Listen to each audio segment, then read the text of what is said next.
আসসালামু আলাইকুম বন্ধুরা, কেমন আছেন আপনারা সবাই? আশা করি সবাই ভালো আছেন। তো দেখুন আজকে আবার ব্লগ নিয়ে চলে আসলাম। আর আজকের ব্লগটা হলো আজকে আমরা বাজার করতে যাচ্ছি, মানে একটু বাইরে যাচ্ছি। এই যে বাইরে গেলাম, তো এই যে রিক্সায় দেখুন আমরা উঠে গেছি অলরেডি। তো এই যে বাইরে বের হয়েছি কারণ আজকে বাজার সদাই করতে হবে, সাফনের খাবার দাবার কিনতে হবে। এক কথায় আমরা এক মাসের বাজার পুরাটা একবারেই করে নিই, যার কারণে একবারে বের হয়ে একটু ঘুরে ফিরে একটু ফুচকা চটপটি ঝালমুড়ি এগুলো খেয়ে টেয়ে তারপরে বাজার সদাই করে একদম বাসায় চলে যাই। এটা করতে করতে আমাদের বের হই তো বিকালবেলা, আর বাসায় যেতে যেতে রাত হয়ে যায়, মানে 8টা বেজে যায়। এরপর গিয়ে বাজার সাথে গুছগাছ করতে করতে অনেক রাত হয়ে যায়, মানে এরকম একটা অবস্থা। তো যাই হোক, এই যে দেখুন রিক্সাওয়ালা রিক্সা চালাচ্ছে, তো আমরা একটা রিজার্ভ রিক্সা নিয়ে নিই, সবসময় এরকমই করি, মানে রিজার্ভ রিক্সা নিয়ে আর কি জায়গায় জায়গায় একটু ঘোরাঘুরি করি ঢাকা শহরে। এই যে দেখুন ঢাকা শহরে কত বড় বড় বিল্ডিং, আর নিচে অনেক সুন্দর একটা শোরুম আছে, তো এরকমই আর কি। তো এই যে রাস্তায় দেখাতে দেখাতে যাচ্ছি, আর সামনে একটা ভালো চায়ের দোকান আছে, যেখান থেকে আপনার ভাই বলছে কি চা খাবে, আর হলো একটা মালাই চা। তো এই জন্য রিক্সাওয়ালাকে বলছিল যে একটু সামনে গিয়ে চায়ের দোকানের সামনে নামাতে, যে মালাই চা খাবো। তো উনি মালাই চা খাওয়ার জন্য চায়ের দোকানের সামনে যাচ্ছে। আসলে বন্ধুরা, আমি বাইরে তেমন একটা ব্লগ করি না, কারণ বাইরে গিয়ে ব্লগ করাটা আমার পক্ষে পসিবল না। আমি হোম ব্লগ করেই থাকি, তো ঘরে যা যা করি না করি এগুলো আপনাদের সাথে শেয়ার করে থাকি।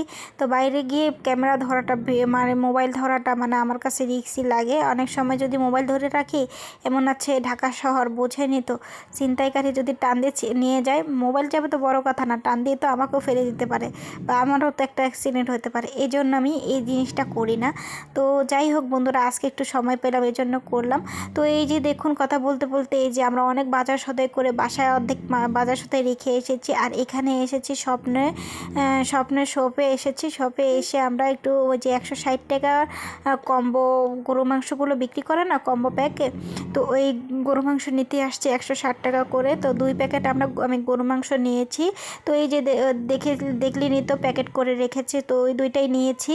তো তার সাথে আলুগুলো তারা আলাদা করে দিচ্ছে, মানে বলছিল যে আমি আলুগুলো কি কেটে দেবো নাকি আস্ত দিয়ে দেবো। আমি বলেছি যে আস্তই দিয়ে দেন, কবে না কবে খাই ঠিক নেই, আর কি কালো কালো হয়ে যায় কেটে দিলে। তো এই জন্য তারা প্যাকেট করে দিচ্ছে। আর সাফনের দেখুন পুরো শপের মধ্যে দৌড়াদৌড়ি করছে। তো এই যে দেখুন আমার গরু মাংসের কম্বোটা রেডি হয়ে গেছে, এখন আমি নিয়ে যাচ্ছি। আর আপনাদের সাথে একটু পুরো স্বপ্নের শপের ইয়েটা ঘুরে দেখাচ্ছি। এই যে দেখুন কত সুন্দর দেখতে। তো আমি এসেছিলাম, শুধু আমি এখান থেকে তেমন একটা বাজার সদাই করিনি, জাস্ট এখান থেকে গরু মাংসটা কিনতে এসেছি, সেটা কিনেই চলে যাচ্ছে। আর অন্যান্য বাজার সদাই অনেক করে বাসায় অনেকগুলো রেখে এসেছি, বাসার পাশ দিয়ে এসেছিলাম আর কি ঘুরতে ঘুরতে, তো রেখে এসেছি।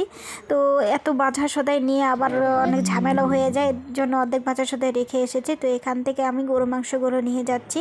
তো এইখানে বিল দেওয়ার জন্য বসে দাঁড়িয়ে আছি, এখানে অনেক মানুষ বিল দিচ্ছে। তো এই যে ফিল্টারগুলো দেখছিলাম, তো আপনার ভাইয়া বলছিল ফিল্টারগুলোর দাম কত হবে একটু দেখে এসো। তো আমি ফিল্টারগুলোর দাম দেখেছি, যে উপরেরটা 899 টাকা, মানে এটা উপরের থাকটা আর কি, আর হলো নিচেরটা হলো 4999 টাকা, মানে 5000 টাকায় পড়ে যাবে। তো এইরকম একটা দাম। তো দেখেছি যাক পরে গিয়ে নিলে নেবো আর কি। এই যে দেখুন আমি বিলটা পেমেন্ট করে নিয়েছি, আমার গরু মাংস প্যাকেট করে দিচ্ছে। তো আমি এটা নিয়ে এখন বের হয়ে যাব। তো বন্ধুরা দেখুন সারাদিন এই যে ঘোরাঘুরি করে বাসায় চলে আসলাম, অনেক বাজার সদাই করে। সাফওয়ানে যে বলছিল খিদে পেয়েছে, ও তেমন একটা কিছু খায়নি বাইরে গিয়ে।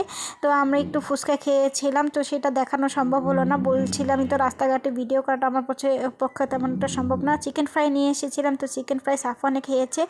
তো এই যে দেখুন আমি বাজার সদাই করে নিয়ে এসেছি, এই যে চিংড়ি মাছ, মুরগির মাংস, ওখানে মাছ আছে, এগুলো কি গুছগাছ করে রাখতে হবে। এইখানে সাফওয়ানের বাবা ডিমগুলো ধুয়ে ধুয়ে উঠাচ্ছে, মানে পরিষ্কার করে রাখছে, কারণ ডিম এনে ধুয়ে পরিষ্কার করে রাখাটাই ভালো হয়। আর বাইরে গিয়ে এই যে দেখুন সাফনের জন্য এই যে ব্যাগ কিনে নিয়ে এসেছি, স্কুল ব্যাগ। ওকে জানুয়ারি মাসে স্কুলে ভর্তি করাবো ভাবছি, এই জন্য ওর জন্য ব্যাগটা কিনে নিয়ে এসেছি। আর এই যে দেখুন রাতের এখন 1টা বেজে গেছে, সব কাজকর্ম করে তো সাফনে ঘুমিয়ে পড়েছে, আমি এখন ঘুমানোর জন্য এসেছি। আল্লাহ হাফেজ, আজকের মতো।